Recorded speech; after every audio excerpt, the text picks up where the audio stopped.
UP CM Yogi Adityanath criminals పట్ల చాలా serious గా ఉంటారు. ఎంతలా అంటే లేపేసే అంతగా. బాలీవుడ్ బ్యూటీ దిశా పటానీ తల్లిదండ్రులు యూపీలోని బరేలీలోని సివిలైన్స్ ఏరియాలో ఉంటారు. అయితే సెప్టెంబర్ 12న రాత్రి 3:45 దిశా పటానీ ఇంటి కుక్క అరవడం మొదలు పెట్టింది. ఆమె తండ్రి రిటైర్డ్ డిఎస్పీ జగదీష్ సింగ్ పటానీ కుక్క ఎందుకు అరుస్తుందో చూడాలని బయటకొచ్చారు. బయటకొచ్చి చూడగా ఇద్దరు బైక్ పై యువకులు కనిపించారు. ఎవరు మీరు, ఎందుకు వచ్చారని గట్టిగా నిలదీశారు జగదీష్. బైక్ ముందున్న వ్యక్తి వాడిని చంపేయని ఆదేశాలు ఇచ్చాడు. బైక్ పై ఉన్న మరో వ్యక్తి వెంటనే తుపాకీ తీసి కాల్పులు జరపడం మొదలు పెట్టాడు. ముందు కూర్చున్న వ్యక్తి కూడా ఏకదాటిగా కాల్చడం మొదలు పెట్టాడు. అయితే డిఎస్పీ కావడంతో ఆయన చాలా చాకచక్యంగా పిల్లర్ వెనక నిలబడ్డారు. తుపాకీ చప్పుడు విన్న అతని భార్య బయటకు వచ్చే ప్రయత్నం చేయగా రావద్దు అని గట్టిగా అరిచారు జగదీష్. అలాగే అతని మరో కూతురు ఖుష్బూ పటానీని కూడా లోపలే ఉండమన్నారు. పోలీసులకు ఫోన్ చేయమని గట్టిగా కేకలేశారు ఆయన. అయితే 10 రౌండ్ల కాల్పుల తర్వాత దొండగులు పారిపోయారు. వెంటనే బరేలీ ఎస్ఎస్పీకి ఫోన్ చేశాడు జగదీష్ సింగ్. తన ఇంటిపై ఇద్దరు కాల్పులు జరిపారు, నన్ను చంపడానికో ఎందుకో మరి తెలియదన్నారు. వెంటనే ఎస్ఎస్పీ 10 మంది పోలీసులను రక్షణగా పంపించారు. ఆ వెంటనే ఈ ఘటన మీడియాలోకి వచ్చింది. ఈ ఘటన జరిగిన సమయంలో బాలీవుడ్ హీరోయిన్ దిశా పటానీ ఢిల్లీలో ఉన్నారు. అయితే సరిగ్గా ఈ ఘటన జరిగిన వెంటనే కెనడాలో ఉన్న గోల్డీ బ్రార్ తామే కాల్పులు జరిపామని ప్రకటించాడు. దిశా పటానీ ఆమె సోదరి మా మత విషయాల మీద తప్పుగా మాట్లాడారు, మా మతాలను అవమానించేలా కామెంట్ చేశారు, వారి అంతు చూసే వరకు వదిలిపెట్టమని హెచ్చరికలు పంపాడు. దీంతో దిశా పటానీ తన కుటుంబం భద్రతపై ఆందోళన వ్యక్తం చేశారు. ఈ లోపే యూపీ సీఎం యోగి ఆదిత్యనాథ్ ఏకంగా దిశా పటానీకి కాల్ చేశారు. మీరేం భయపడద్దు, బరేలీ నుంచి ఎక్కడికి వెళ్లొద్దు, 3 రోజుల్లో మీ ఇంటి మీద కాల్పులు జరిపిన వాడు ఊపిరి కూడా తీసుకోడు, మీరు భద్రంగా ఉంటారు, ఇది నా బాధ్యత అన్నారు ఆయన. ఒక సీఎం, అది కూడా యోగి కాల్ చేయడంతో ఆమె ముఖ్యమంత్రికి కృతజ్ఞతలు తెలిపారు. ఆ తర్వాత దిశా పటానీ తండ్రి జగదీష్ తో కూడా సీఎం మాట్లాడారు. మీరు పోలీసుగా పనిచేశారు, మీకు నా గురించి తెలుసు, అండర్ వరల్డ్ లోపల ఉన్న లాక్కొచ్చి ఎన్కౌంటర్ చేస్తామని ధైర్యం చెప్పేశారు. ఈ మాటలకు జగదీష్ కూడా ధైర్యంగా ఉన్నారు. సీఎం ఆదేశాలతో వెంటనే స్పెషల్ టాస్క్ ఫోర్స్ రంగంలోకి దిగింది. దిశా పటానీ ఇంటి దగ్గర భారీ బందోబస్తు ఏర్పాటు చేశారు పోలీసులు. మరోవైపు హెల్మెట్లు పెట్టుకున్న వారిని గుర్తించడం పోలీసులకు సవాలుగా మారింది. కానీ వారు ప్రయాణించిన రూట్ మొత్తం సీసీటీవీ ఫుటేజ్లను పరిశీలించారు. బైక్ నెంబర్ ప్లేట్ కనిపించకుండా టేప్ వేసినట్లు గుర్తించారు. అయితే పోలీసులు లోతైన విచారణ చేయగా హర్యానాలో పేరున్న రోహిత్ గోదారా గోల్డీ బ్రార్ గ్యాంగ్ తో సంబంధం ఉన్న రవీంద్ర అరుణులుగా గుర్తించారు పోలీసులు. ఇక సీసీటీవీ ఫుటేజ్లను అన్నింటినీ కూడా గమనించగా ఓ చోట హెల్మెట్లు తీసి కనిపించారు. అయితే రోహతక్ చెందిన రవీంద్ర, సోనిపట్ కు చెందిన అరుణులది హర్యానా. వీళ్లు మరో ఇద్దరు గ్యాంగ్ మెంబర్స్ తో కలిసి బరేలీకి వచ్చినట్లు గుర్తించారు పోలీసులు. రాంపూర్ లోని గమోరా ప్రాంతంలో ఉన్న పంజాబ్ హోటల్లో దిగారు. కానీ మద్యం మత్తులో రాంగ్ రూట్ లో వచ్చిన విజయ్, నకుల్లను పోలీసులు అటకాయించారు. వీరిది స్ప్లెండర్ బైక్ కావడంతో పోలీసులు పట్టుకున్నారు. కానీ గ్యాంగ్స్టర్స్ అని మాత్రం పోలీసులు గుర్తించలేదు. కానీ పోలీసులు వీరిని చూశారని వీరికి అనుమానం వచ్చి విజయ్, దిశా పటానీ కుటుంబ సభ్యుల్లో ఒక్కరినైనా చంపే బాధ్యతను రవీంద్ర అరుణ్లకు అప్పగించారు. అయితే కాల్పులు జరపక ముందు ఎక్కడి నుంచి వచ్చారో 2500 సీసీటీవీ ఫుటేజ్లను జల్లెడపట్టిన పోలీసులు గుర్తించారు. రాత్రి 2:25 సమయంలో ఫతేగంజ్ వెస్ట్ టోల్ ప్లాజా నుంచి బైక్ వచ్చింది. ఆ తర్వాత అంటే 3 గంటలు దాటిన తర్వాత దుల్హేమియా షైన్ నుంచి దిశా పటానీ ఇంటికి వచ్చారు. 3:34 నుంచి 3:35 వరకు అక్కడే ఉన్నారు. కాల్పులు జరిపిన తర్వాత దిశా పటానీ తండ్రికి బుల్లెట్లు తాకి ఉంటాయనుకున్నారు. ఆ వెంటనే మినీ బైపాస్ నుంచి మీర్జాపూర్ చౌరస్తాకు చేరుకున్నారు. అక్కడ నుండి 6:38 నేషనల్ హైవే ఎక్కినట్లు చాలా పక్కాగా వివరాలు సేకరించారు పోలీసులు. అయితే ఢిల్లీకి వెళ్తున్నట్లు పోలీసులు గుర్తించారు. ఆ వెంటనే యూపీ ఎస్టీఎఫ్ పోలీసులు ఢిల్లీ, హర్యానా పోలీసులను అలర్ట్ చేశారు. ఢిల్లీ, హర్యానా, యూపీ పోలీసులు క్షణం కూడా వేస్ట్ చేయలేదు. మరోవైపు కెనడా నుంచి గోల్డీ బ్రార్ దిశా పటానీ ఇంటిపై మేమే కాల్పులు జరిపామని ఏకంగా సోషల్ మీడియాలో స్క్రీన్ షాట్ తో సహా పెట్టాడు. ఇది యూపీ సీఎం యోగికి మరింత కోపం కలిగించింది. తమ మత పెద్దలైన సంత్ ప్రేమానంద్ మహారాజ్, అనుద్ధాచార్యులకు వ్యతిరేకంగా వాళ్ళు మాట్లాడారు. ఇది ట్రైలర్ మాత్రమే, సినిమా ముందు చూపిస్తామని మరోసారి హెచ్చరికలు పంపాడు గోల్డీ బ్రార్. దీంతో యూపీ పోలీసులు దీన్ని సవాల్గా తీసుకున్నారు. మొత్తం 100 మంది పోలీసులు రంగంలోకి దిగారు.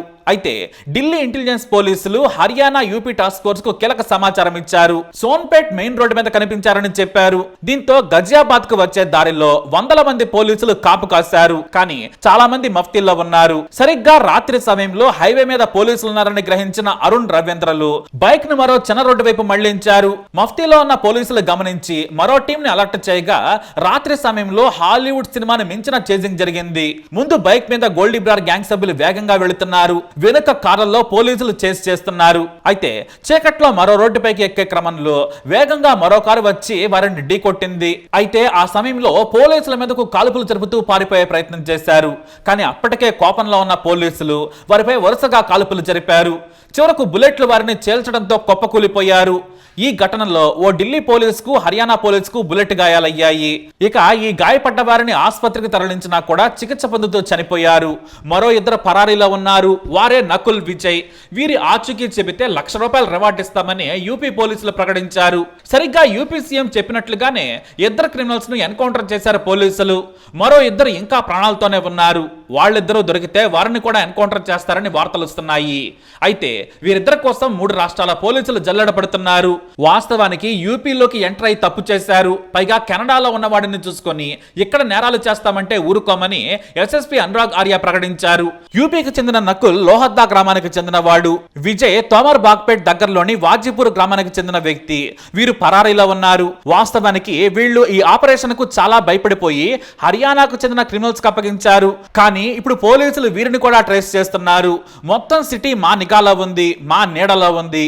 ఏ క్రిమినల్ ఎంటర్ అయినా కూడా వదిలిపెట్టాం. ఇది సీఎం ఆర్డర్. బరేలీలో మరొకరు తుపాకీ పట్టుకున్నా ఎన్కౌంటర్ చేస్తామని హెచ్చరించారు పోలీసులు. అయితే బాలీవుడ్ నటి దిశా పటాని ఆమె తండ్రి జగదీష్ సీఎం యోగి ఆదిత్యనాథ్ కు కృతజ్ఞతలు తెలియజేశారు. ముఖ్యమంత్రి మాకు హామీ ఇచ్చారు, వారం లోపలే ఆ హామీ నిలబెట్టుకున్నారు. ఇలాంటి డైనమిక్ సీఎం ఉంటే మాకు ఎలాంటి భయం ఉండదు. మా కుటుంబం తరపున నేను ఫోన్ చేసి ముఖ్యమంత్రికి థ్యాంక్స్ చెప్పాను. మీకు ఎప్పటికీ రుణపడి ఉంటామన్నారు దిశా పటాని కుటుంబ సభ్యులు. ఇక పోలీసులు కూడా, ముఖ్యంగా ఎస్ఎస్పీ ఓ స్టేట్మెంట్ ఇచ్చారు.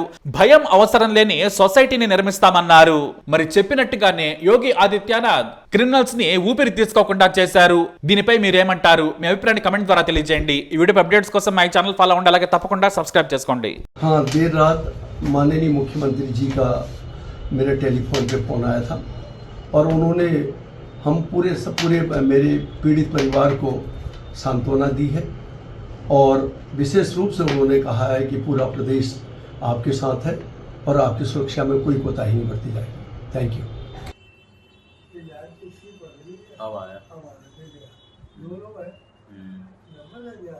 हाथ वगैरह उठते वो नहीं दिख रहा।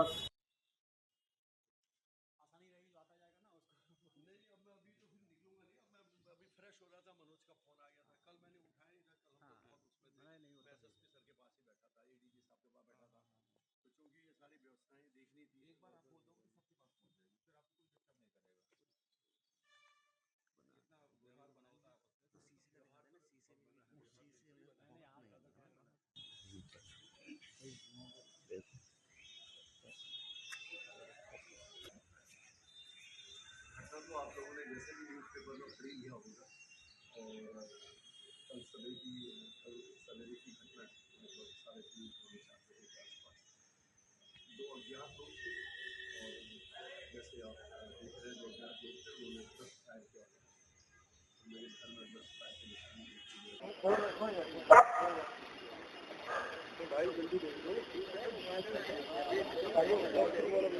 प्रेमानंद महाराज को लेकर ये उसका मानना है कि जिन्होंने जो खुशबू पाटनी उन्होंने कुछ टिप्पणी की थी। हालांकि खुशबू पाटनी पहले ही ये चीज अगर चुकी है कि स्वतंत्र भारत स्वतंत्र कैसे है जो स्वतंत्र दिखाएगा वो ये माना जाएगा।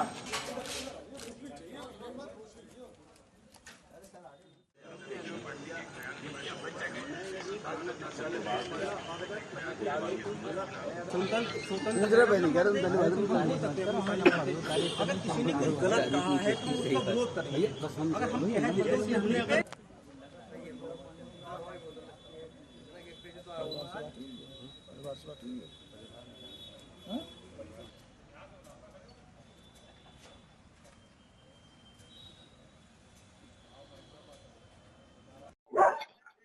Thank you.